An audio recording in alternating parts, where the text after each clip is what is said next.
रावण को श्री हनुमान जी की पूंछ से चिढ़ थी। बात साधारण है, लेकिन अगर देखा जाए तो पूंछ से ही क्यों चिढ़ थी? पूंछ शब्द में श्लेष है।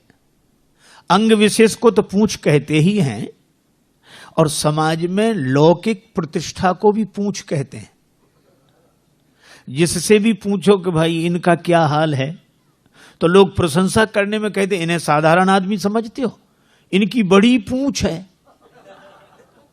कुछ लोग तो कहते हैं इनकी यहां से लेके वहां तक पूंछ है, और आदमी खुश होता है कि हमारी पूंछ है।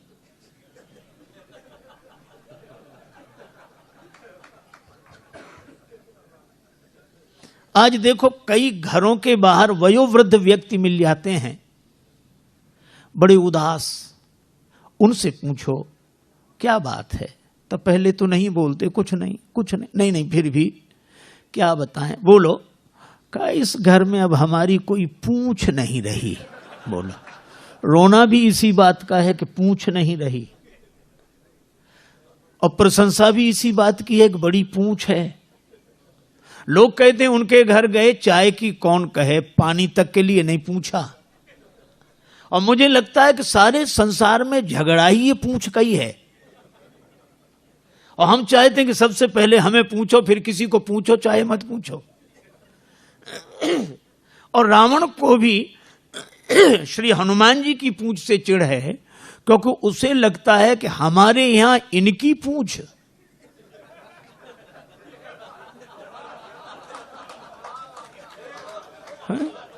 लंका में तो हमारी ही पूंछ रहनी चाहिए, लंका हमारी और पूंछ इनकी।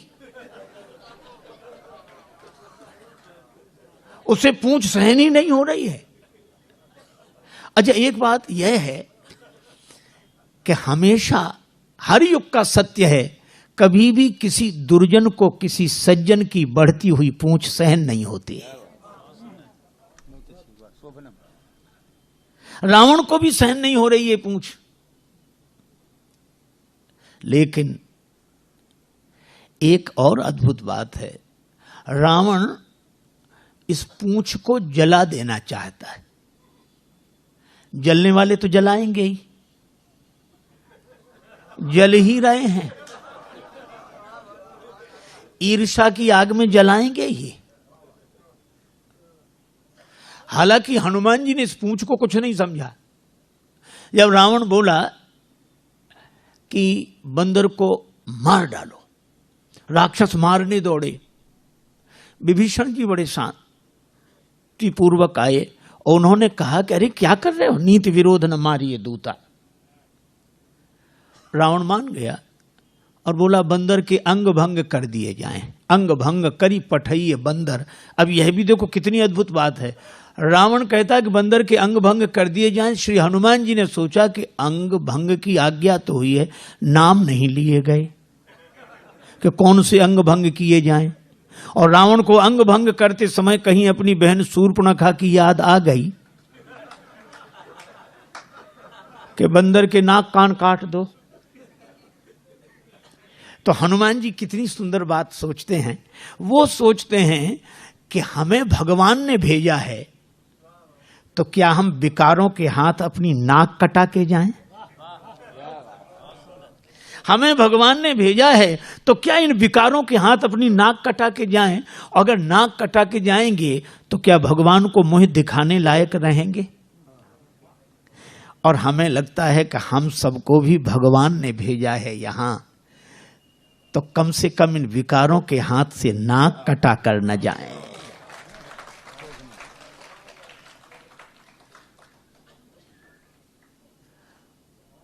देखो, शूर्पणखा वासना के रूप में आई थी, और इस वासना ने बड़ों बड़ों की नाक काट दी। अच्छा, नाक कटना मुहावरा भी है। आदमी की आंख गड़बड़ हो जाए, चश्मा लगा ले, कान गड़बड़ हो जाए, गमछा बांध ले, टोपी पहन ले, और नाक जाए तो मामला फिर कुछ छिपाने का बचता ही नहीं है। अच्छा, एक और अद्भुत बात है, इन श्री राम जी, लक्ष्मण जी, जानकी जी तीनों ने किया सत्संग। कोई ना हो, तीन ही सत्संग करते हैं। अच्छा, सत्संग भी कहां करते हैं? पंचवटी में। और कितनी अद्भुत बात है, पंचवटी में सत्संग, अर्थात इस पांच तत्व का शरीर पाकर हमें सत्संग करना ही चाहिए। और कोई ना हो, कोई बात नहीं, लक्ष्मण जी पूछते हैं, राम जी उत्तर देते हैं, जानकी माता श्रोता हैं, तीन ही सत्संग कर रहे हैं। ज्ञान वैराग्य भक्ति का सत्संग हुआ और सत्संग के बाद शूर्पणखा आई। ये बड़ी अटपटी बात है, सत्संग के बाद शूर्पणखा। पहले आती तो समझ में आती, पर सत्संग के बाद आएगी ही, क्योंकि परीक्षा तो पढ़ाई के बाद ही आती है। सत्संगी सच्चे की कच्चे ये परीक्षा करने आई। पर धन्य है रामचरितमानस का यह प्रसंग कि इस वासना ने बड़ों बड़ों की नाक काट दी, और उस वासना को नाक कान काट के विरूपीकरण कर दिया इन सत्संगियों ने। अगर सत्संग सच्चा हो तो वासना नाक कान नहीं काट पाती, वासना ही नाक कान कटा कर जाती है। तो हनुमान जी सोचते हैं कि हम रावण के यहां से नाक कान कटा के जाएं? नहीं, तो फिर नाक तो बनी रहे, पूंछ जाए तो जाए, पूंछ तो पीछे है। हनुमान जी ने एक काम किया, पूंछ लटक रही थी पीछे, दोनों हाथ से पूंछ को उठाया, माथे से लगाया। पूंछ को कभी चूमते हैं, फिर माथे से लगाते हैं, चूमते हैं, फिर माथे से। रावण ने देखा कि मामला क्या है। रावण तुरंत बोला, कपि कह ममता पूंछ पर। हम समझ गए कि बंदर को और कोई अंग ही याद नहीं आया, पूंछ ही याद आई, और रावण की दृष्टि पूंछ ही पे गई। सबई कहो समझाए, हनुमान जी ने सोचा काम बन गया। लेकिन रावण यह भी तो कह सकता है कि एक तलवार मंगाए के पूंछ देव कटवाए। हनुमान जी ने सोचा कि ये तो ठीक नहीं होगा, तो सरस्वती माता से प्रार्थना की कि कुंभकर्ण की बुद्धि बदली थी तो इसकी भी बदल दो। रावण बोला, तेल बोरी पट बांध पुनि पावक देहु लगाए। तेल में कपड़े डुबो, पूंछ में लपेटो, आग लगा दो। बचन सुनत कभी मन मुस्काना, भई सहाय सारद में जाना। सरस्वती माता ने सहायता कर दी। माई भगवती शारदा, शारदा शारदा, माई भगवती शारदा। जय मराल बाहिनी महारानी,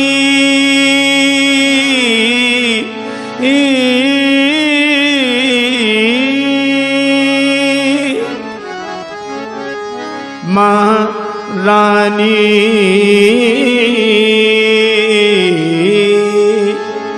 मराल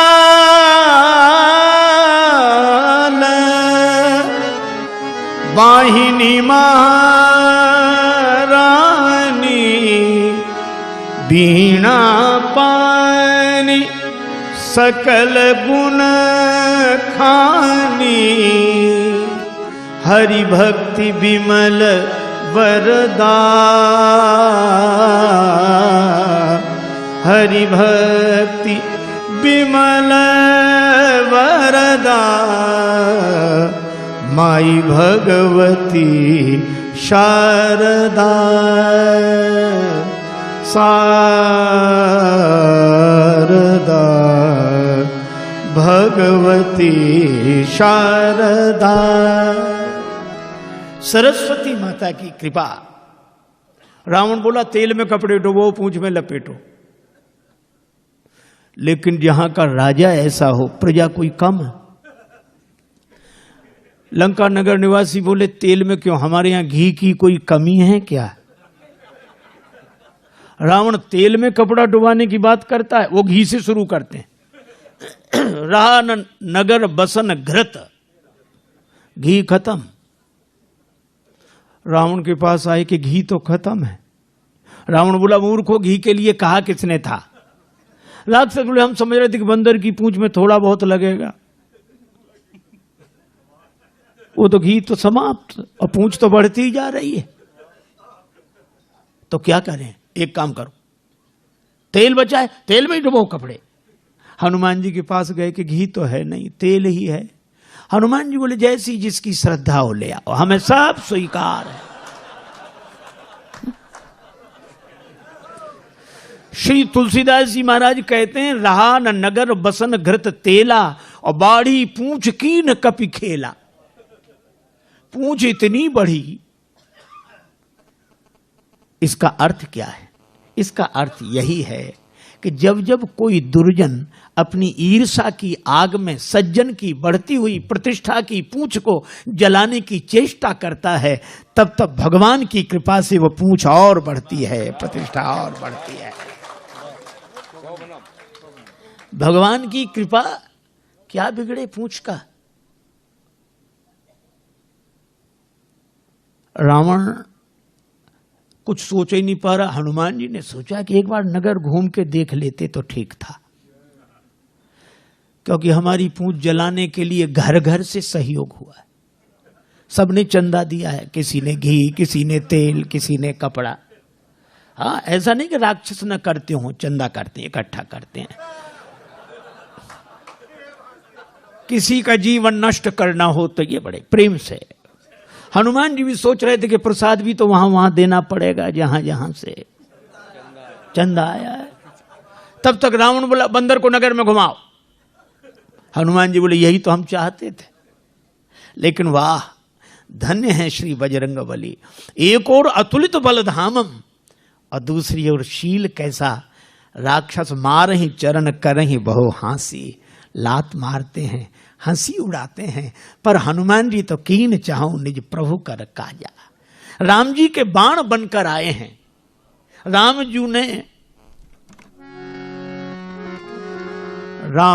ने कपि पुंजन में सुत अंजनी को अपनाई के भेजो।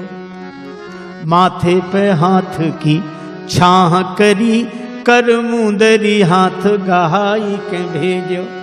राजस बैन न बोली सके, तब नैनन नीर बहाई के भेजो। संकट सीए को काटिवे को, हनुमान ही बाण बनाई के भेजो। हनुमान जी बाण बनकर आए हैं। अच्छा, और जानकी माता के सामने भी बोले।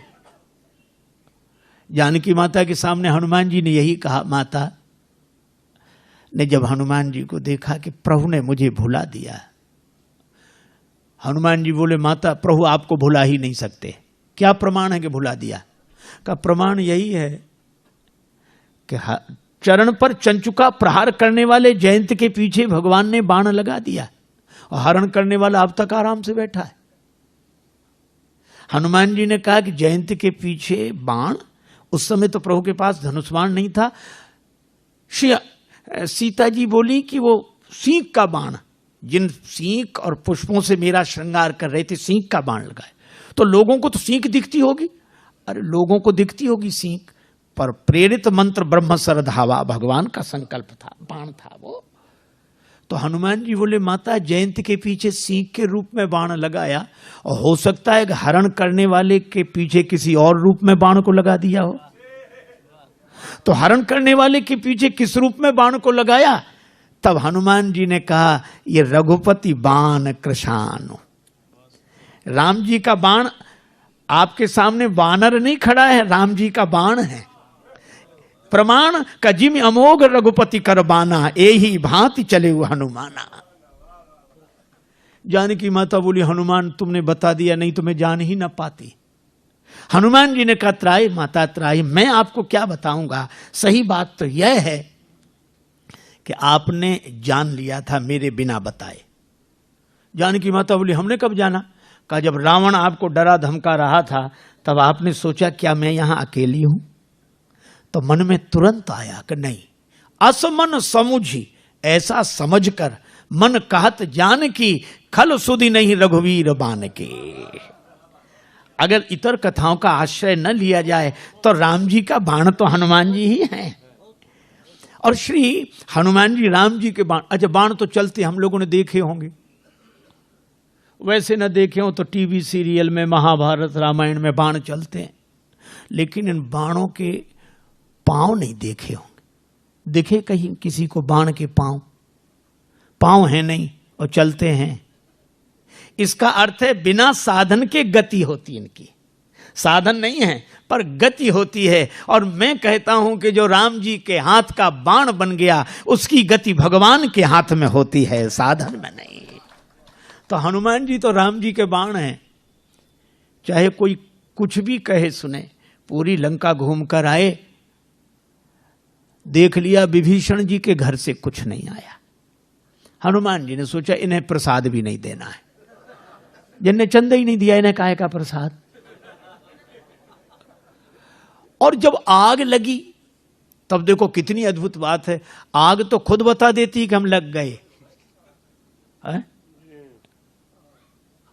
आग हनुमान जी को देखनी पड़ी कि सचमुच लग गई है। पावक जरत दीख हनुमंता, अग्नि उन्हें नहीं जला रही है, उन्होंने देखा कि आग लग गई। और जो कितना बढ़िया काम किया। हनुमान जी कहते हैं कि जब बड़ी पूंछ देखकर बड़ों बड़ों को आग लगे और पूंछ में आग लगावें, तब अपने को छोटा ही बन जाना चाहिए। भयउ परम लघु रूप तुरंता, हनुमान जी तुरंत छोटे हो गए। और छोटे हुए तो ब्रह्मा के बनाए हुए बंधन से निकल गए। उस जो ब्रह्मास्त्र में बंधे थे उससे निबुक चढ़े वो कभी कनक अटारी। और जो छोटा बनकर विधि विधान के बंधन से बाहर निकल जाता है, बाहर निकलते ही वह इतना बड़ा होता है भगवान की कृपा से कि आकाश को छूता है। और हनुमान जी ने तो बाल दी विशाल विकराल ज्वाल जाल, मानो लंक लील बेको काल रसना पसारी है। ऐसा रावण देखते ही रह गया। जो राक्षस सब देख रहे हैं, बचाओ बचाओ। रावण कहता है चिंता मत करो। राक्षस बोले अजीब, हम मर रहे हैं, ये कहते हैं चिंता मत करो। रावण ने बड़ी चेष्टा की, बादल बुलाए, पर हवा इतनी तेज कि पानी कहीं बरसाएं, बादल गिरे कहीं। बादल कहते हम फैसला ही नहीं कर पा रहे कहां से बरसें कि लंका में गिरे पानी। रावण बोला एक तरफ हटो। प्रलय के बादल बुलाए, प्रलय पयोधि बोले, पर वो पानी बरसे तो आग और बढ़े। बड़ी समस्या। अंत में जल गई लंका की नहीं, और हनुमान जी की पूंछ का कुछ नहीं बिगड़ा। मैं भी कहता हूं कितनी भी आग लगी दिखाई दे, विरोध की आग, वो विरोध की आग नहीं है। आपने देखा होगा हाथी जब चलता है झूमते हुए चलता है, भगवान हाथी की तरह। लेकिन एक हाथी किसी गांव में आ जाए तो गांव भर के वयोवृद्ध श्रद्धालु हाथ जोड़कर खड़े हो जाते हैं। अब क्या कहते हैं छोटे बच्चों, हाथ जोड़ो, गणेश जी हैं। गणेश जी के हाथ जोड़े जाते हैं। गणेश जी के भाव से हाथी के हाथ जोड़े जाते हैं। शायद कोई पशु ऐसा हो जिसके इतने हाथ जोड़े जाते हो जितने हाथी के। लेकिन दूसरी विडंबना भी है। ये तो सही है कि सबसे ज्यादा हाथ हाथी के जोड़े जाते हैं, पर विडंबना यह है कि जितने भौंकने वाले इसके पीछे पड़ते हैं, शायद किसी के पीछे पड़ते हो।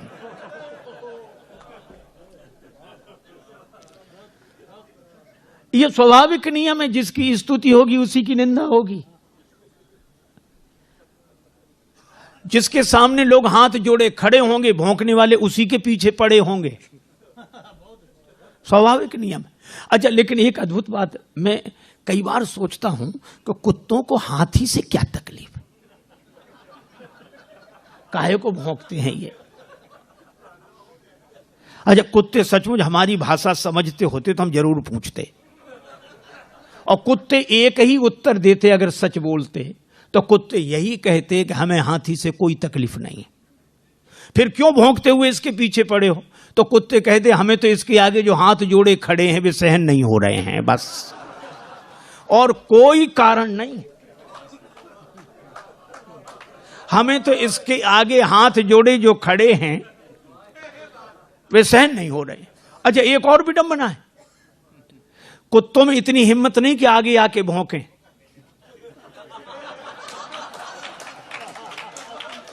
कुत्ते कभी आगे आके भौंकते नहीं हैं, और पीछे भौंकना बंद करते नहीं है। लेकिन इसके बाद भी हाथी की चाल में मस्ती रहती है कि झूमते हुए हाथी की तरह सहजे ही चले सकल जग स्वामी, मनहु मंजुवर कुंजर गामी। है हाथी की तरह। क्यों? हाथी की एक विशेषता है, वो हाथ जोड़ने वालों के पास ठहरता नहीं है और भौंकने वालों की ओर मुड़कर देखता नहीं है। और मुझे तो हर युग से यही दृश्य दिखाई पड़ता रहा लोगों को, और आज भी हमें वही दृश्य दिखाई देता है। हाथ जोड़े लोग खड़े हैं, भौंकने वाले पीछे पड़े हैं, पर भगवान का भक्त मस्त हाथ गजराज की तरह झूमता हुआ भगवान के भरोसे चल रहा है। और इसीलिए मस्ती है। देखो, श्री हनुमान जी की पूंछ का कुछ नहीं बिगड़ा। ये लंका बिगड़ गई, सोने की लंका बिगड़ गई, पर हनुमान जी की पूंछ का क्यों नहीं बिगड़ा? केवल एक बात। जानकी माता ने पूछा, लंक जला के जली भी नहीं। जानकी माता पूछती है, लंक जला के जली भी नहीं, हनुमंत विचित्र है पूंछ तुम्हारी। हनुमान, बड़ी अद्भुत पूंछ है, लंका जला के भी नहीं जली। कौन सा जादू भरा इसमें, कौन सा जादू राजेश भरा, हंसी पूछती हैं मिथिलेश दुलारी। कौन सा जादू है हनुमान तुम्हारी पूंछ में? हनुमान जी ने कहा कि माता, बोले कपी ही राघव आगे हैं। हृदय में आगे राम जी हैं। बोले कपी ही राघव आगे हैं, और पीछे है पूंछ रहस्य है भारी।